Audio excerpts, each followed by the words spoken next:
ನಮಸ್ಕಾರ, welcome back to my channel. ಎಲ್ಲರೂ ಹೇಗಿದ್ದೀರಾ? ಐ ಹೋಪ್ ಎಲ್ಲರೂ ಚೆನ್ನಾಗಿದ್ದೀರಾ ಅನ್ಕೊತೀನಿ. ಬನ್ನಿ, ಇವತ್ತು ನೋಡ್ರಿ ನಮ್ಮ ಕಬಾಬ್ ಎಷ್ಟು ಚೆನ್ನಾಗಿದೆ, ಎಷ್ಟು ಸ್ಮೂತಾಗಿದೆ, ಕ್ರಿಸ್ಪಿಯಾಗಿದೆ. ಇಂಥ ಕಬಾಬ್ ಹೇಗೆ ಮಾಡೋದು ಮನೆಯಲ್ಲೇ ಹೋಮ್ ಮೇಡಾಗಿ ತುಂಬ ಈಸಿ ಮೆಥಡಲ್ಲಿ ತೋರಿಸ್ಕೊಡ್ತೀನಿ. ಭಾಳ ಯಾವ ಇಂಗ್ರೀಡಿಯೆಂಟ್ಸು ಬೇಕಾಗಿಲ್ಲ ಇದಕ್ಕೆ. ಇಲ್ಲಿವರೆಗೂ ಯಾರೆಲ್ಲ ನೋಡ್ತಿದ್ದೀರಾ ದಯವಿಟ್ಟು ಶೇರ್ ಮಾಡಿ, ಸಬ್ಸ್ಕ್ರೈಬ್ ಮಾಡಿ ಮತ್ತು ಕಮೆಂಟ್ ಮಾಡೋದನ್ನು ಮರಿಬೇಡಿ. ಪ್ಲೀಸ್ ಶೇರ್ ಮಾಡಿ. ಇವಾಗ ನಾನು ಅರ್ಧ ಕೆ ಜಿ ಚಿಕನನ್ನು ಅರಿಶಿನ ಮತ್ತು ಉಪ್ಪನ್ನು ಹಾಕಿ ಚೆನ್ನಾಗಿ ತೊಳೆದ್ಬಿಟ್ಟು ಬಂದಿದ್ದೀನಿ. ಯಾಕಂದರೆ ಅದರಲ್ಲಿರ್ತಕ್ಕಂಥ ಯಾವುದಾದ್ರೂ ಬ್ಯಾಕ್ಟೀರಿಯಾಗಳಿದ್ರೂ ಕೂಡ ಕಟ್ ಮಾಡುವಾಗ ಎಲ್ಲೆಲ್ಲಿ ಕಟ್ ಮಾಡ್ತಾರೆ ಅಂತ ನಾವು ಗೊತ್ತಾಗಲ್ಲ. ಹಾಗಾಗಿ ನಾವು ತೊಳಿಲೇಬೇಕು ಅರಿಶಿನ ಮತ್ತು ಉಪ್ಪನ್ನು ಹಾಕಿ, ಅಂದರೆ ಮಾತ್ರ ನಮ್ಮ ಹೆಲ್ತಿಗೆ ಒಳ್ಳೆಯದು.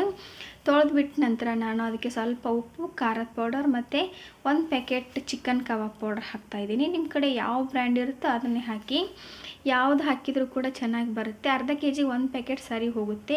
ನಿಮಗಿನ್ನ ಕೋಟಿಂಗ್ ತಿಕ್ಕಾಗಿ ಬೇಕು ಅಂದರೆ ಕಾರ್ನ್ಫ್ಲೋರ್ ಬಳಸ್ಬೋದು ಇದರಲ್ಲಿ, ಅಥವಾ ಮೈದಾನು ಕೂಡ ಬಳಸ್ಬೋದು. ನನಗೆ ಇಷ್ಟೇ ಸಾಕು, ಚೆನ್ನಾಗಿರುತ್ತೆ. ಇದರಲ್ಲಿ ಮೊಟ್ಟೆನೂ ಕೂಡ ಒಡೆದು ಹಾಕ್ತಾರೆ, ಬೇಡ. ಯಾಕಂದರೆ ನಾನು ನೀರಲ್ಲಿ ತೊಳೆದಿಟ್ಟಿರೋದ್ರಿಂದ ಮೊಟ್ಟೆ ಹಾಕಿದರೆ ಮತ್ತೆ ನಮ್ಮದು ಜಾಸ್ತಿ ಮೆತ್ತಗಾಗುತ್ತೆ, ಕೋಟಿಂಗ್ ಸರಿ ಕೂಡಲ್ಲ. ಸೊ ಹಾಗಾಗಿ ನಾನೀಗ ನೆನೆಯೋದಕ್ಕೆ ಬಿಡ್ತೀನಿ ಒಂದು 10 ರಿಂದ 15 ನಿಮಿಷ. ಅದು ಚಿಕನ್ ನೆನ್ಕೊಳ್ಳಿ, ಉಪ್ಪು ಖಾರ ಎಲ್ಲ ಹೀರ್ಕೊಳ್ಳಿ. ಇವಾಗ ನಾನು ಗ್ಯಾಸ್ ಮೇಲೆ ಪಾತ್ರೆನಿಟ್ಕೊಂಡು ಪಾತ್ರೆ ಬಿಸಿ ಆದ ನಂತರ ಎಣ್ಣೆ ಹಾಕ್ಕೊಳ್ತಾ ಇದ್ದೀನಿ. ಎಣ್ಣೆ ಬಿಸಿ ಆದ ನಂತರ ನಾವು ಕಬಾಬನ್ನು ಹಾಕೋಣ. ಅದಕ್ಕೂ ಮೊದಲು ಫಸ್ಟ್ ಟೈಮ್ ಯಾರಾದರೂ ಮನೆಯಲ್ಲಿ ಟ್ರೈ ಮಾಡಿದೆ ದಯವಿಟ್ಟು ಸ್ವಲ್ಪ ಹುಷಾರಾಗಿ ಟ್ರೈ ಮಾಡಿ. ಯಾಕಂದರೆ ಚಿಕನ್ನಲ್ಲಿ ಸ್ಕಿನ್ ಇರೋದ್ರಿಂದ ಸ್ಕಿನ್ಲೆಸ್ ತೊಗೊಂಡ್ರೆ ಓಕೆ, ಸ್ಕಿನ್ ಇರೋದು ತೊಗೊಂಡ್ರೆ ಅದು ಎಣ್ಣೆಯಲ್ಲಿ ಹಾಕಿದ ತಕ್ಷಣ ಸಿಡಿಯೋ ಸಾಧ್ಯತೆ ಇರುತ್ತೆ. ನಾವು ಯಾಕಂದರೆ ಕೈ ಪಕ್ಕದಲ್ಲೇ ಇಟ್ಟು ಹಾಕೋದ್ರಿಂದ ಪಟ್ಟಂತ ಸಿಡಿದ್ರೆ ಗುಳ್ಳೆ ಏಳುವಂಥ ಸಾಧ್ಯತೆ ಇರುತ್ತೆ. ಸೊ ಹಾಗಾಗಿ ಸ್ವಲ್ಪ ಹುಷಾರಾಗಿ ನೋಡ್ಕೊಂಡು ಹಾಕ್ಕೊಳ್ಳಿ. ನೋಡಿ, ನಾವು ಯಾವುದೇ ರೀತಿ ಫುಡ್ ಕಲರ್ ಹಾಕಿಲ್ಲ, ಏನೂ ಹಾಕಿಲ್ಲ. ನೀವು ರೋಡ್ ಸ್ಟೈಲಲ್ಲಿ ಹೋದರೆ ಫುಡ್ ಕಲರ್ ಹಾಕಿರ್ತಾರೆ ಚೆನ್ನಾಗಿ ಕಾಣಿಸ್ಲಿ ಅಂತ. ಯಾವುದೇ ರೀತಿಯ ತೊಂದರೆನೂ ಆಗಲ್ಲ. ಯಾಕಂದರೆ ಮನೆಯಲ್ಲಿ ನಾವು ಹೆಲ್ದಿಯಾಗಿ ಕಬಾಬ್ ಮಾಡ್ಕೊಂಡು ತಿನ್ಬೋದು, ತುಂಬ ಟೇಸ್ಟಿಯಾಗಿರುತ್ತೆ. ಮನೆ ಮಂದಿ ಎಲ್ಲ ತಿನ್ಬೋದು. ಮತ್ತು ನಾವು 1 ಕೆ ಜಿ ಚಿಕನ್ ತಂದರೆ ಮನೆ ಮಂದಿ ತಿನ್ಬೋದು. ನಾವು ಸ್ವಲ್ಪ ತರಬೇಕಾದ್ರೆ ಭಾಳ ರೇಟ್ ಆಗುತ್ತೆ ಕಬಾಬ್ಗೆ. ಅದೇ ರೀತಿ ಮನೆಯಲ್ಲಿ ಮಾಡ್ಕೊಳೋದು ಭಾಳ ಒಳ್ಳೆಯದು ಅಂತ ಹೇಳ್ತೀನಿ. ನೋಡಿ, ಇವಾಗ ನಮ್ಮ ಕಬಾಬ್ ರೆಡಿಯಾಗಿದೆ. ಸೇಮ್ ರೋಡ್ ಸ್ಟೈಲಲ್ಲೇ ಇದೆ. ಯಾವ ಡಾಬಾಕ್ಕೂ ರೆಸ್ಟೋರೆಂಟ್ಗೂ ನಮ್ಮ ಕಬಾಬು ಕಡಿಮೆ ಇಲ್ಲ ಫ್ರೆಂಡ್ಸ್. ತುಂಬ ಟೇಸ್ಟಿಯಾಗಿತ್ತು, ನಿಜ ಹೇಳ್ತೀನಿ. ನೀವು ಕೂಡ ಮನೆಯಲ್ಲಿ ಟ್ರೈ ಮಾಡಿ. ಯಾರೆಲ್ಲ ಈ ವಿಡಿಯೋನ ನೋಡ್ತಿದ್ದೀರಾ ದಯವಿಟ್ಟು ಶೇರ್ ಮಾಡಿ, ಸಬ್ಸ್ಕ್ರೈಬ್ ಮಾಡಿ ಫ್ರೆಂಡ್ಸ್. ಹೊಸದಾಗಿ ನೋಡ್ಕೊಂಡವರು ದಯವಿಟ್ಟು ಸಬ್ಸ್ಕ್ರೈಬ್ ಮಾಡ್ಕೊಂಡು ನೋಡಿ. ಅಲ್ಲೇ ಪಕ್ಕದಲ್ಲಿರ್ತಕ್ಕಂತಹ ಬೆಲ್ ಐಕನನ್ನು ಕ್ಲಿಕ್ ಮಾಡಿ, ಅಲ್ಲಿ ಆಲ್ ಅನ್ನೋ ಆಪ್ಷನನ್ನು ಸೆಲೆಕ್ಟ್ ಮಾಡ್ಕೊಳ್ಳಿ ಫ್ರೆಂಡ್ಸ್.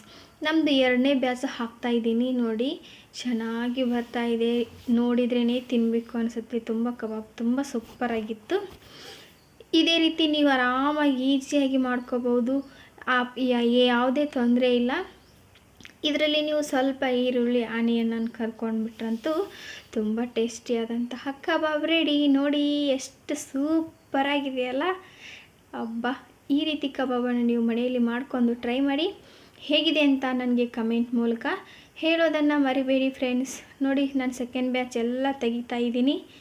ಯಾವುದೇ ರೀತಿ ಕಡಿಮೆ ಎಣ್ಣೆಯಲ್ಲಿ ನಾವು ತುಂಬ ಟೇಸ್ಟಿಯಾದಂತಹ ಕಬಾಬನ್ನು ಮಾಡ್ಕೋಬೋದು. ಟೆನ್ಷನ್ ಇಲ್ಲ, ಆಲ್ರೆಡಿ ರೆಡಿಮೇಡ್ ಪೌಡರ್ ಅಂತೂ ಇದ್ದೇ ಇರುತ್ತೆ. ಟೇಸ್ಟಿಯಾದಂತಹ ಕ್ರಿಸ್ಪಿಯಾದಂತಹ ಕಬಾಬ್ ರೆಡಿ.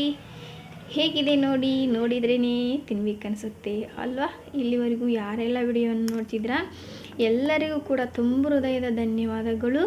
ಮುಂದಿನ ವಿಡಿಯೋದಲ್ಲಿ ಸಿಗೋಣ ಮತ್ತೆ. ಬಾಯ್ ಎಲ್ಲರಿಗೂ.